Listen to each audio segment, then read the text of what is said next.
Should you never drift in Need for Speed Unbound?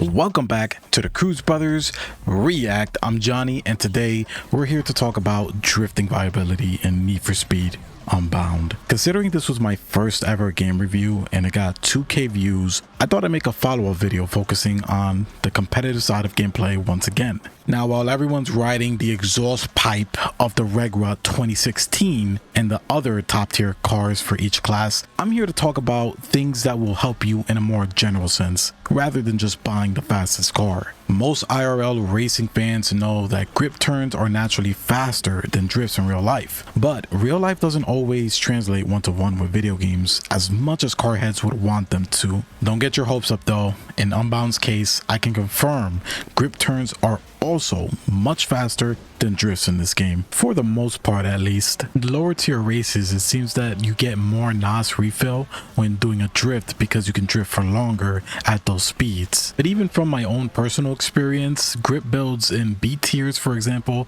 have won me quite a lot of races as well. It is a good rule of thumb though to make drift car builds for lower tier races and grip builds for higher tier races. In almost every race I've experienced, I'm almost always getting overtaken against people grip turning while hitting perfect drifts. I have also either overtaken or closed the gap on people who drift versus me grip turning. It just manages to keep your speed and acceleration much higher than dragging tires. For the people who are more gamers than car heads, you may not even know what a grip turn is exactly. So to put it simply, it's basically you slowing down before a corner, then you just holding the analog stick left or right, and afterwards accelerating out of the corner. It can be challenging to time both your turning, your speed, and acceleration when hitting the corners this way, but once you get the hang of it, honestly, it's pretty fun. Let's not get crazy here though. Grip turns are nowhere near as fun as drifting in my opinion. I don't know what it is exactly, but when you're hitting a drift in these games, it just feels like you're inside of an action movie. The adrenaline of never braking and just timing your slide is always the thing I look forward to doing first in any arcade racer the most. Then you get passed by someone doing this. My life be like.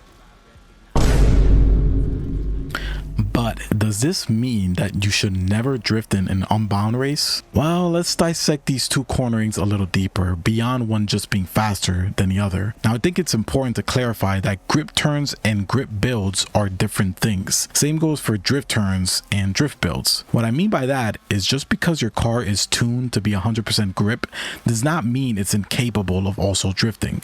Same goes for builds with 100% drift, although I wouldn't wish that on my worst enemy. Like with any car in general, it takes a little adapting to be able to drift a grip car or vice versa. Now keep in mind, this is all dependent on the feel of your car. Every car in this game is essentially different and unique when it comes to handling. Anyways, I'm making this clarification because it's necessary information you need before understanding the use cases of drifting. In my opinion, drifting in this game is a lot safer than trying to do a successful grip turn, because the drift itself already slows you down, so it makes attempting not to run off the road while also maintaining a decent speed a lot safer, which leads me into my first use case for drifting: correcting mistime grip turns. Nobody's perfect, guys. In competition, the ideal play is to hit every corner with a perfect grip turn. That's why no one talks about or prepares himself for when the grip turn is mistimed or fails. Imagine you're coming up to a corner at a super high speed, and for whatever reason, you forget to brake at the right time. Maybe you're too busy dodging traffic to notice, or maybe some other players were bumping into you being assholes. Whatever the case, once you're in that scenario, there's no going back. You have only three options: fly off the track or into a wall, brake super heavy to the point you lose all your speed at the turn, or drifting your car so that you retain some of your speed and can stay on track as much as possible. I think the choice is obvious. In this scenario, drifting is your best bet to help avoid throwing the race as much as possible. This takes split-second thinking to adapt to though. You need to fully be aware of when your grip turn is going to cost you more speed than drifting at every turn. So I can't stress this enough, do not be afraid to correct your grip turns with a drift, guys. The key is learning how to drift your specific car though. I mentioned this in my review of the game also, but burst knobs will cancel your drift and send you flying down the direction your car is facing. This is another mechanic of the game that adds even more safety to a drift turn, because it can literally shoot you out of an oncoming crash or off-track turn. A grip turn fundamentally cannot use this to its advantage, as it isn't turning sideways to direct the burst knobs from a corner, which funnily enough leads me again into the second use case for drifting: burst nozzle refill combos.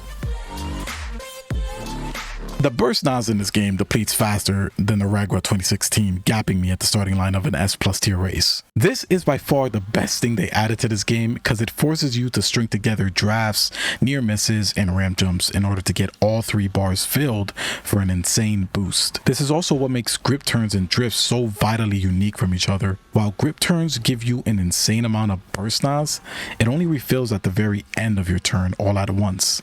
While drifting, on the other hand, continuously keeps the refill combo going the second you initiate it. I don't know if this was a conscious decision by Criterion to give both turning styles different use cases, but this is some god tier game design right here, guys. This further pushes you to debate with yourself on which type of cornering should you use next. For example, if I'm coming up to a corner and I already gained a decent amount of burst nozzle that I don't want to lose, it's reasonable to consider going for the drift, as a grip turn will take too long to keep the combo going. This especially is an important consideration when your combo is nearing a full 3 bars.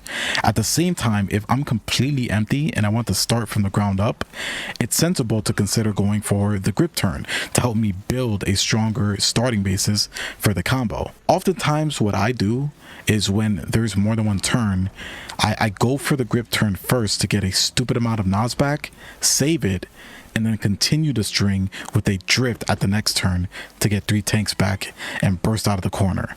Now, I'm not the person to study and test which strategies are fast or anything, but I'm just letting you know the shit exists and it has potential to be viable.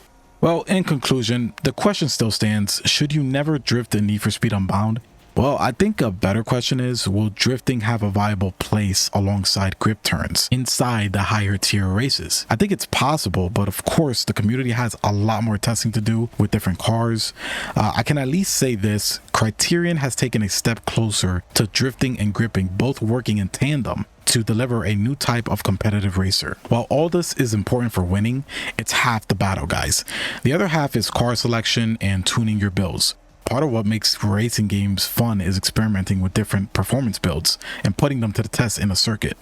So let's keep the beta going so we can show Criterion what they got right and where changes need to be made. But yeah, hope you guys enjoyed the video. Let me know what you guys thought about what I had to say here. And if you're interested in seeing another Need for Speed Unbound video, probably one where I show off some of my custom wraps that I've made, because I spend a lot of time equally just on racing as I do customizing, let me know in the comment section below.